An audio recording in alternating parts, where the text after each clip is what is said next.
Hello and welcome to BYJU'S Exam Prep IAS. Let's get started and look into our daily quiz. Before we start with our practice questions, we have two announcements. The first is that we have uploaded a video on our YouTube channel which is called as Mnemonics and Mind Maps on our YouTube channel. Kindly look into it, and we will also have another YouTube video which will be uploaded today, which is in reference to places in news. Please do like, share and subscribe to our YouTube channel and share it with your fellow aspirants as well. Now let's get started and look into the first practice question. Under the Foreign Contribution Regulation Act, who cannot receive foreign contribution?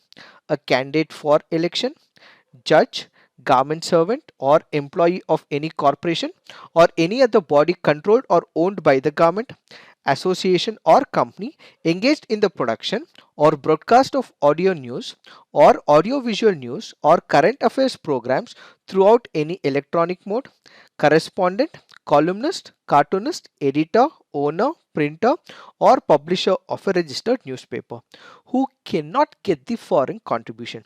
The answer to this is 1, 2, 3 and 4. Why have we taken this practice question? Because this article on the Hindu makes a reference to the Foreign Contribution Regulation Act. What is this foreign contribution? It means the donation, delivery or transfer made by any foreign source. What do we mean by it? There might be organizations, there might be agencies which can influence the politics in our country. They can influence the newspaper and media in our country. They can influence the government agents as well as the judges in order to prevent them from influencing the domestic policies, preventing political parties from accepting contributions. What we have is the FCRA. So this FCRA was initially enacted back in the year 1976 by the Indira Gandhi led government during the emergency, and over a period of time it has seen multiple amendments, and the major amendment was in the year 2010. What is the major reason why this act came into picture? The act was brought into picture to curb the foreign interference in domestic politics. So who cannot take the foreign contribution? Candidate for the election, correspondent columnist, judge, government servant, employee of corporation, member of any legislature, political party or office bearer, organization of a political nature, association or company engaged in production or broadcast of audio news, correspondent or columnist, individuals or associations who have been prohibited from receiving the foreign contributions. Now let's look into the next practice question. Which of the following differences between Hindustani and Carnatic music are correct? Hindustani music is Kriti based while Carnatic is Raga based. Raga essays, alapanas are elaborated from note to note in Hindustani and from phrase to phrase in Carnatic.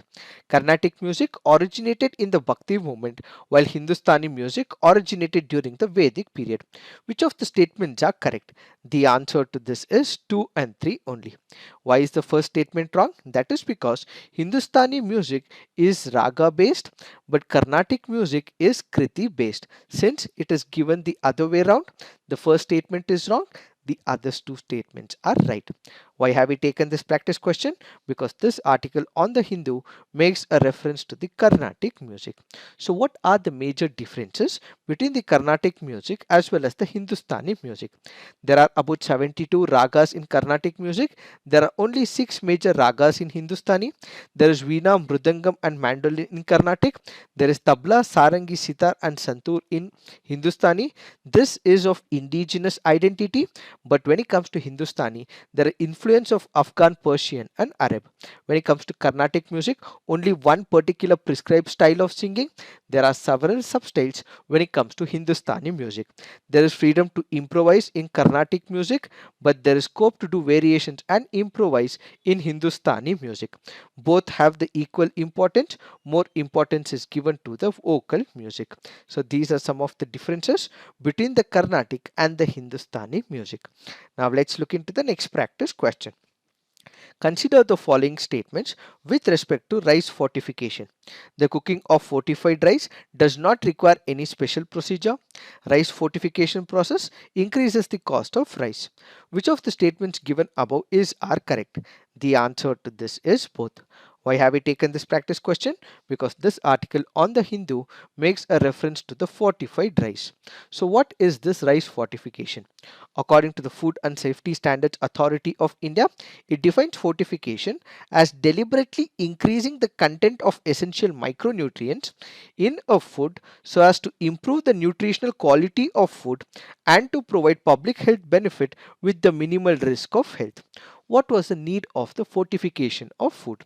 Basically, there are a number of people in India who are anemic. They do not have the nutritious food. So adding of the micronutrients into the rice is what is called as fortification.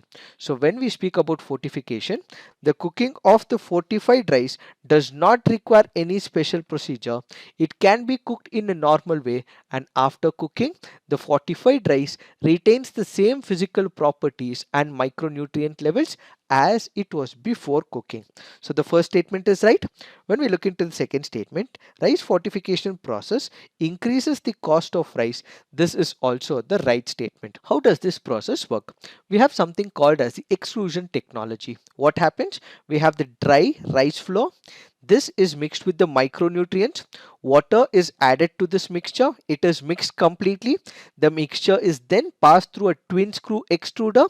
It also has the heating zones as well, and ultimately it produces kernels. Kernels are nothing but the shape of the rice, and these kernels are further dried, cooled and packaged for use. So this particular kernel, which is produced from that particular machine, which also has the micronutrients, is mixed with the rice. So when you have the normal rice, it is mixed with this kernel rice, which means the fortified rice, and ultimately micronutrients are provided to the people who are deficient with it.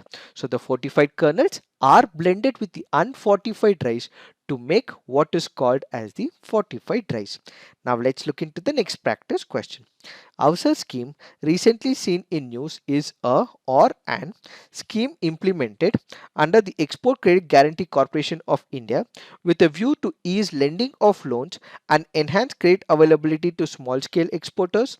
Scheme to assist cooperatives to play an important role in the creation of healthcare infrastructure in the country. Airports Authority of India initiative to allocate space to self-help groups at its airport for selling or showcasing the self-made products of their region. A flagship scheme for capacity building in the textile sector.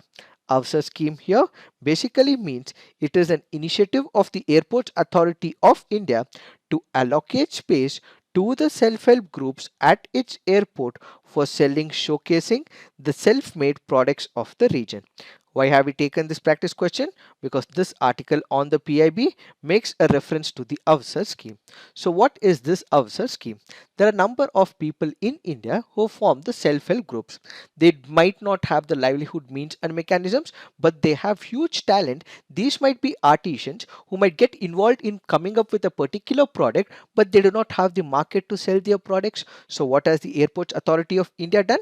It has provided a platform where these people, the indigenous society people, the self-help groups, would be able to promote their products in a space given by the Airports Authority of India in their airports. So what can they basically do?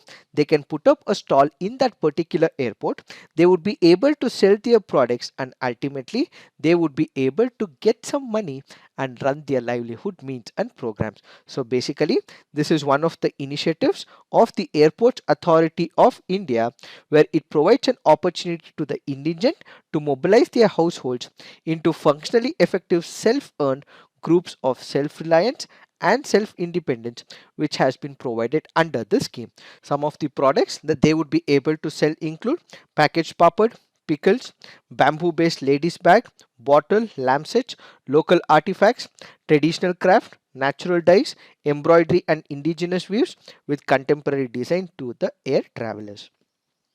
Now let's look into the next practice question.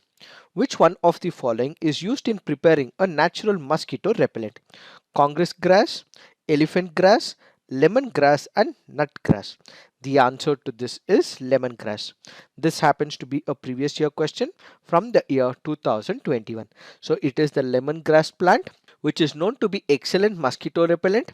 Around 95% of the mosquitoes form a specific range of species are either killed or completely repelled due to the intense odor of this lemongrass oil. Now let's look into the fact of the day.